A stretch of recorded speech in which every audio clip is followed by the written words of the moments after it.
Oi, pessoal, tudo bem com vocês? Hoje a gente vai começar a falar exclusivamente sobre a prescrição e a gente vai estudar algumas regras particulares desse instituto. Conforme a gente viu nas outras aulas, a prescrição pode ser aquisitiva ou extintiva.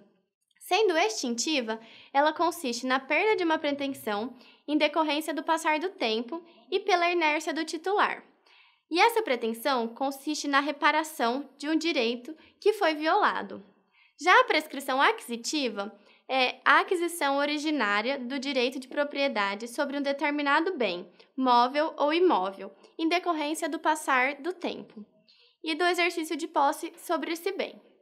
A gente vai estudar apenas as regras e particularidades da prescrição extintiva, porque é a que maior tem importância para o direito do trabalho. A prescrição extintiva não atinge o direito pleiteado em si. Ela atinge tão somente a pretensão de reparar esse direito quando ele tiver sido violado. Para exemplificar esse conceito, o disposto no artigo 882 do Código Civil diz que o pagamento de dívida prescrita não autoriza a procedência do pedido de repetição de indébito, ou seja, significa que a dívida, embora prescrita, continua sendo uma dívida, mas que o pedido de cobrança dela, que é a pretensão do sujeito, não será procedente.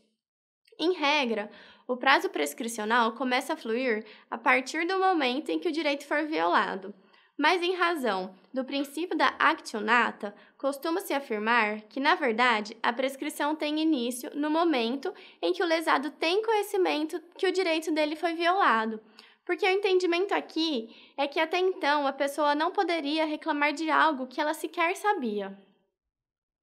Outra característica da prescrição é que, em algumas hipóteses, ela não correrá, e essas hipóteses estão estabelecidas nos artigos 197 a 199 do Código Civil.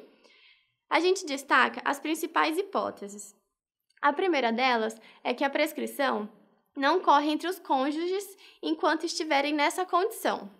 Ela também não corre entre os ascendentes, que são os pais e avós, por exemplo, e entre os descendentes, filhos e netos, por exemplo, enquanto houver o poder familiar, ou seja, até a data da maioridade ou da emancipação, da adoção, da morte ou decisão judicial nesse sentido. Outro exemplo é de que a prescrição não corre contra os absolutamente incapazes. Há também situações que a prescrição começa a correr, mas é interrompida durante o curso do prazo prescricional. E essas hipóteses estão estabelecidas no artigo 202 do Código Civil. É o caso, por exemplo, do protesto cambial, do despacho do juiz mandando citar o réu. Nesses casos de interrupção, a prescrição vai parar totalmente de ser contada e, com o desaparecimento da causa interruptiva, ela vai voltar a contar do zero.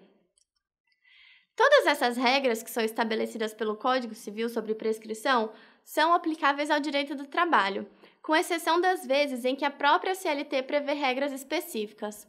Mas nós temos também outras regras específicas sobre a prescrição trabalhista, que prevê, entre outras particularidades, alguns critérios de contagem de prazo, de momento adequado para a arguição da prescrição no processo do trabalho e que trata, inclusive, da chamada prescrição intercorrente.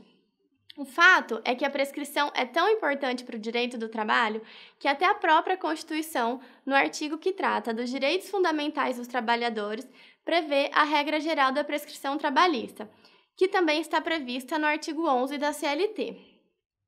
O prazo geral estabelece que, para os trabalhadores urbanos e rurais, o direito de ação contra os créditos resultantes das relações de trabalho possui prazo prescricional de 5 anos até o limite de 2 anos após a extinção do contrato. É também nesse mesmo sentido que temos a súmula 308 do TST.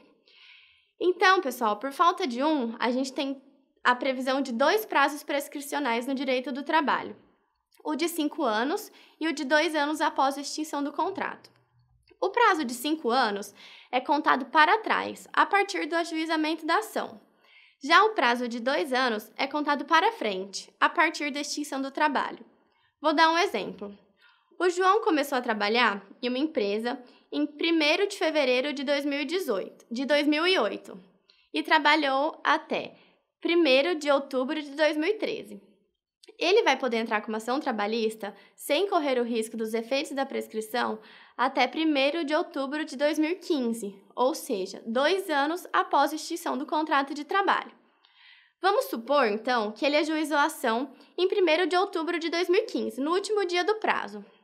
Considerando a prescrição quinquenal, que ela é contada para trás, vão estar prescritas as pretensões de 5 anos para trás de 1º de outubro de 2015, que é a data do ajuizamento da ação.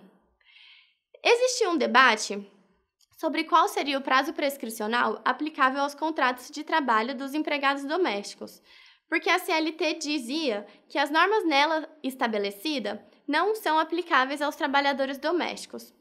Após algum tempo de discussão, o entendimento foi consolidado no sentido de que o prazo prescricional aplicável ao contrato doméstico é também o prazo aplicável ao trabalhador urbano e rural, ou seja, de 5 anos e de 2 anos após a extinção do contrato. O FGTS também, por ser uma parcela complexa, tinha um prazo prescricional especial. A Lei 8.036 de 90 estabelecia que a prescrição dos depósitos do FGTS era trintenária. E a prescrição dos depósitos reflexos do FGTS, que são aquelas parcelas do FGTS que decorrem de outras parcelas principais pleiteadas na Justiça do Trabalho, o prazo prescricional seria o padrão trabalhista, porque o entendimento é de que a verba acessória prescreve junto com a principal. Acontece que, recentemente, o STF decidiu alterar essa sedimentada jurisprudência e declarou inconstitucional o prazo trintenário, por afronta ao prazo constitucional de 5 anos, de modo que, atualmente, o FGTS também segue a regra geral da prescrição. Em relação aos pedidos declaratórios feitos na Justiça do Trabalho, eles não se sujeitam à prescrição, ou seja, o pedido de reconhecimento de vínculo e de anotação desse vínculo na carteira de trabalho do reclamante não prescreve, o que está previsto no artigo 11, parágrafo 1º da CLT. Além disso, o direito do trabalho prevê a prescrição total e a prescrição parcial. A prescrição total é aquela que, se for verificada no caso concreto, o empregado vai perder toda a sua pretensão. Na ótica do prazo bienal, isso é fácil, porque decorridos 2 anos da extinção do contrato de trabalho, o empregado não vai poder pleitear mais nada que decorre daquele extinto contrato de trabalho. Já a prescrição parcial, não se perde tudo. O empregado vai perder apenas partes da sua pretensão. A primeira diferença entre essas prescrições está na natureza da própria parcela que vai se discutir. Se a parcela se tratar de um ato único, a prescrição é total, e se ela se tratar de um ato sucessivo de parcelas trabalhistas, ela é parcial. E, em segundo lugar, a diferença que determina a aplicação da prescrição total ou da parcial é o lugar onde está previsto o direito daquela parcela. Se a parcela está assegurada por preceito de lei, a prescrição será parcial. Se a parcela não está assegurada por preceito de lei, a prescrição será total.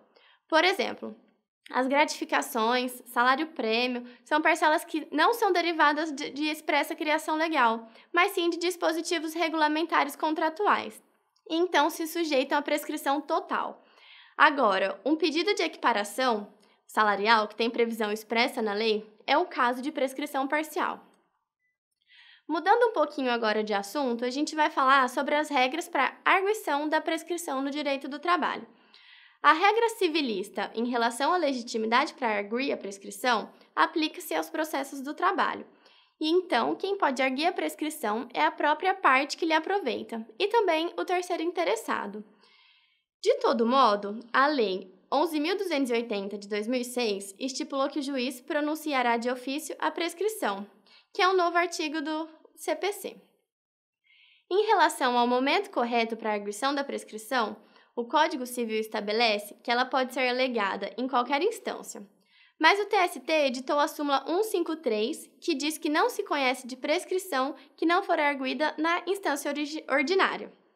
Então, para o direito do trabalho, a prescrição deve ser arguida na fase ordinária. O entendimento é de que ela pode ser arguida nas razões recursais, porque é o último instante da instância ordinária de argumentação processual que está submetida ao contraditório pleno. e então entende-se não ser possível arguir prescrição de modo originário nas contra-razões recursais, e em memoriais ou em sustentação oral, porque já se esgotou a instância ordinária. Por óbvio, então, que não cabe arguir originalmente a prescrição na instância especial, que são os recursos de revista para o TST, e na instância extraordinária, que são os recursos extraordinários para o STF, porque já foi ultrapassada a fase ordinária há muito tempo. Também não é possível alegar a prescrição em embargos declaratórios, porque os embargos declaratórios possuem objeto restrito. Resumindo, a fase própria para arguir a prescrição no processo do trabalho é a fase de conhecimento. Acontece que o artigo 844 do parágrafo 1º da CLT aduz ser possível a arguição de prescrição na fase de liquidação ou execução, que é uma fase posterior à instância ordinária. Aqui, a pura e simples arguição de prescrição na fase de liquidação é em regra inviável.